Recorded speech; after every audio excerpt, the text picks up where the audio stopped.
লক্ষ্মীপুরের লাহারকান্দিতে মাটিবাহী পিকআপ ভ্যানের চাপায় রিহান নামে এক শিশুর মৃত্যু হয়েছে। আজ রোববার দুপুরে 2:30টার দিকে সদর উপজেলার লাহারকান্দি ইউনিয়নের চাঁদখালী এলাকার হাওলাদার বাড়ির সামনে এই ঘটনা ঘটে।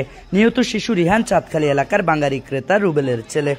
ঘটনাস্থলে ঘাতক পিকআপের ড্রাইভার মামুনকে আটক করে স্থানীয়রা পরে লক্ষ্মীপুর সদর মডেল থানা পুলিশের কাছে হস্তান্তর করা হয়। ড্রাইভার মামুন বাঙ্গাখাই ইউনিয়নের চাগলছিড়া এলাকার আমির হোসেনের ছেলে।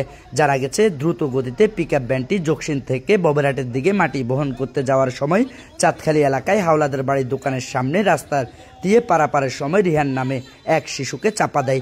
ঘটনাস্থলে শিশু রিহানের মৃত্যু হয়। যাওয়ার সময় প্রথম থাকে মাথার উপরে উঠছে, পরে দোনো চাকা উড়ে দিচ্ছে, আর থামে না। পরে আমরা দূরে থামাইছি, দূরে থামে গাড়িতে নামাই লিখছি। এভাবে গাড়ি ছাড়া রাস্তা ভাড়া ভাড়া মারি না, ফুলান তো দূর কথা আমরা ভাড়া মারিনি।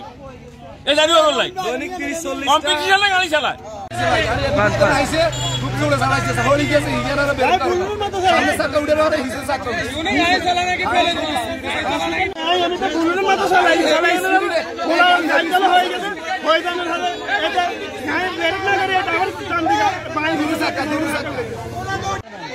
এই ব্রিকফিল্ডের মাটি এই গাড়িগুলোর একটা টার্গেট দেয় দৈনিক 30-40টা মানে করার জন্য।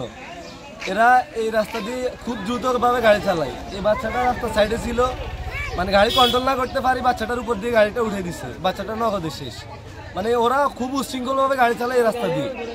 লক্ষ্মীপুর সদর মডেল থানার ভারপ্রাপ্ত কর্মকর্তা ওসি আব্দুল মুন্নাফ বলেন, ঘাতক চালককে আটক ও পিকআপ ভ্যান জব্দ করা হয়েছে। নিহত শিশু পরিবারের পক্ষ থেকে লিখিত অভিযোগ পেলে তদন্ত সাপেক্ষে আইনগত ব্যবস্থা নেওয়া হবে।